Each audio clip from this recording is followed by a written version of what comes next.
Welcome to VL academy. இந்த வீடியோவில் நம்ம காஸ்ட் ஷீட் ப்ரிப்பேர் பண்ணுறதுல ப்ராக்டிக்கல் ப்ராப்ளம் நம்பர் 2 நம்ம பார்க்க போகிறோம், which is in page number 1/2.37.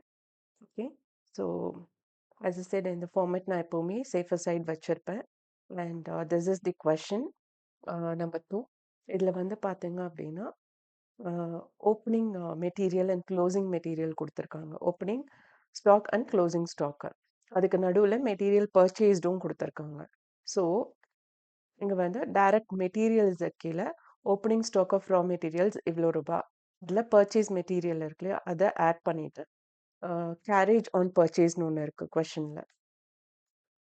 If you see carriage outwards and carriage on purchase. Carriage on பர்ச்சேஸ்னால் நம்ம ரா மெட்டீரியல்ஸ் தான் பர்ச்சேஸ் பண்ணுவோம். ஸோ அதையும் இங்கே ஆட் பண்ணிவிட்டு அதுலேருந்து நம்ம closing stock of raw materials, இங்கே பார்த்தீங்கன்னா க்ளோசிங் ஸ்டாக் இருக்குது. ஸோ இந்த க்ளோசிங் ஸ்டாக் ஆஃப் ரா மெட்டீரியல்ஸை லெஸ் பண்ணுறோம். ஸோ லெஸ் பண்ணுறப்ப will get direct material value, that is 2,06,950 rupees. அடுத்தது டைரக்ட் லேபர், அதில் ப்ரொடக்டிவ் வேஜஸ், அது வந்து 1,26,000 rupees. இப்போது டைரக்ட் எக்ஸ்பென்சஸ் ஆர் சார்ஜபிள் எக்ஸ்பென்சஸ்ன்னு எதுவுமே கிடையாது. அதனால இந்த டைரக்ட் மெட்டீரியல் அண்ட் டைரக்ட் லேபரை நம்ம டோட்டல் பண்ணோம் அப்படின்னா will get the prime cost, that is 3,32,950. Okay, and factory overheads. இந்த ஃபேக்ட்ரி ஓவர்ஹெட்ஸில் எல்லா ஃபேக்ட்ரி ரிலேட்டட் ஐட்டம்ஸும் நம்ம போடுவோம்.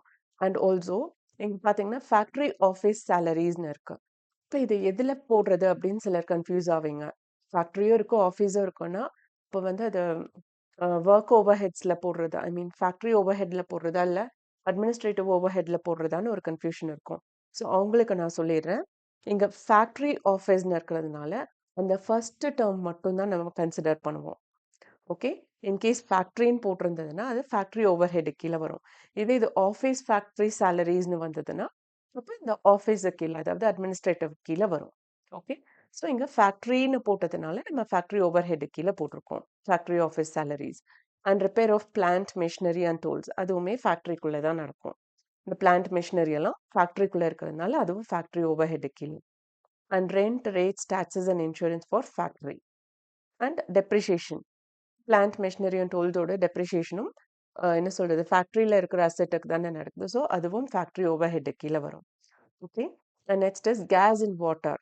இது வந்து ஃபேக்ட்ரிலையும் யூஸ் பண்ணுறாங்க அண்ட் ஆஃபீஸ்லேயும் யூஸ் பண்ணுறாங்க.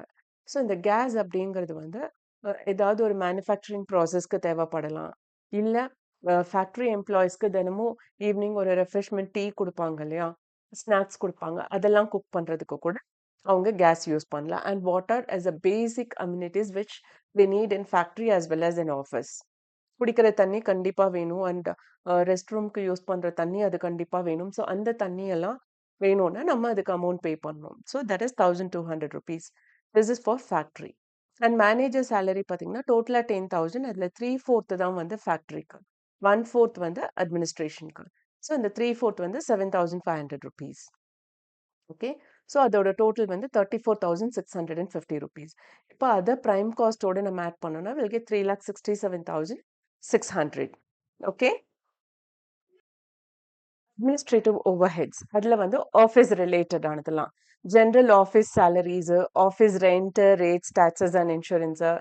ஃபர்னிச்சர் வந்து நம்ம ஆஃபீஸில் தான் யூஸ் பண்ணுவோம், அதனால அது ஆஃபீஸ் இது கீழே போட்டிருக்கோம். And directors fees and office gas and water, manager salary 1/4, அந்த 2,500 இங்கே போட்டிருக்கோம். அண்ட் ஜென்ரல் எக்ஸ்பென்சஸும் நமக்கு ஃபேக்ட்ரி கீழே தான் வரும். ஸோ இதெல்லாம் நம்ம டோட்டல் பண்ணோம் அப்படின்னா டோட்டல் பண்ணோம் அப்படின்னா கம்ஸ் 27,200. அதே இந்த ஃபேக்ட்ரி காஸ்டோட நம்ம சேர்த்தோம் அப்படின்னா will get the cost of production, that is 3,94,800 rupees. Okay, and next selling and distribution expenses. அதில் வந்து கேரேஜ் அவுட்வர்ட் அப்படின்னாலே நம்மளோட ஃபினிஷ் குட்ஸை நம்ம வெளியில் எடுத்துகிட்டு போகிறதுக்கான செலவு அப்படின்னு அர்த்தம். ஓகே, ஸோ அது வெளியில் எங்கே எடுத்துகிட்டு போவோம், எங்கே சேல் பண்ணணுமோ அங்கே எடுத்துகிட்டு போவோம், அதனால அது செல்லிங் எக்ஸ்பென்சஸ் கீழே வருது. And bad debts return off. Bad டெப்ஸுங்கிறது என்னது, நமக்கு வர வேண்டிய காசு யார்கிட்ட இருந்து வரணும், நம்ம யார்கிட்ட பொருள் விற்றமோ அவங்க கிட்ட இருந்து தான் வரணும். So விற்கிறதுங்கிறது sales. ஸோ அவங்க கிட்ட இருந்து வராத அமௌண்ட் தான் இந்த bad debts and return of, that is also an expenses. ஏன்னா 6500 வரணும், பட் நம்ம கிட்ட வரல. அது செலவு தானே. அதனால இத நாம இங்க ஏன்னா அந்த கூட்ஸ ப்ரொடியூஸ் பண்ண நம்ம செலவு பண்ணியிருப்போம்ல. ஸோ அந்த அமௌண்ட் தான் நம்ம இங்க எழுதியிருக்கோம். And travelling expenses. ஸோ அதுவும் நம்ம கூட்ஸ எடுத்துட்டு போறதுக்கான டிராவலிங் எக்ஸ்பென்சஸ் தான். And travellers salaries and commission. So இந்த டிராவலர்ஸ் சேலரீஸ் அண்ட் கமிஷன் வந்து அதுவும் யாருக்கு போகும்னா, பொருள விக்கிறவங்களுக்கு அவங்க வித்துட்டாங்கன்னா அவங்களுக்கு கமிஷன் கிடைக்கும். ஓகே. அண்ட் ஆல்சோ அவங்களோட சேலரி. அது 7700. இதெல்லாம் டோட்டல் பண்ணோம்னா வில் கெட் 20,600 ரூபீஸ். இப்போ இத வந்து நம்ம ப்ரீவியஸ் காஸ்ட் ஆஃப் ப்ரொடக்ஷனோட நம்ம இந்த செல்லிங் அண்ட் டிஸ்ட்ரிபியூஷன் எக்ஸ்பென்சஸையும் ஆட் பண்றப்போ will get 4,15,400. That is the total cost. இப்ப நமக்கு சேல்ஸும் கொடுத்துருக்காங்க 4,61,100. அப்போ நம்ம வித்தது வந்து 4,61,100. அதை மேனுஃபேக்சர் பண்றதுக்கு நமக்கு எவ்வளவு செலவாச்சுன்னா 4,15,400.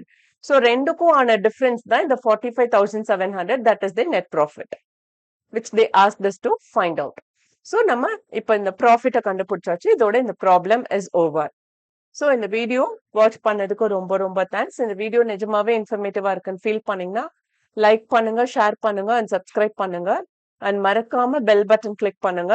ஒன்லி தென் நான் என்னென்ன ப்ராப்ளம் அப்லோட் பண்றேன் அப்படிங்கறது உங்களுக்கு நோட்டிபிகேஷன்ல வரும். அண்ட் இன்னும் கொஞ்ச நாளைக்கு நான் இந்த காஸ்ட் அக்கௌண்ட் தான் எடுக்க போறேன். அதுக்கப்புறம் I just spread evenly about all the 3 subjects: financial accounting, cost accounting and corporate accounting. அது மூணும் ஒரு வீடியோன்னு நான் ஈவனா போடுவேன். இப்போ கொஞ்ச நாளைக்கு நான் காஸ்ட் அக்கவுண்டிங் தான் போட போறேன். Okay. And if you have any doubt please do comment. எவ்வளவு சீக்கிரம் முடியுமோ அவ்வளவு சீக்கிரம் நான் உங்களுக்கு டவுட்டை கிளியர் பண்றேன். Thank you once again.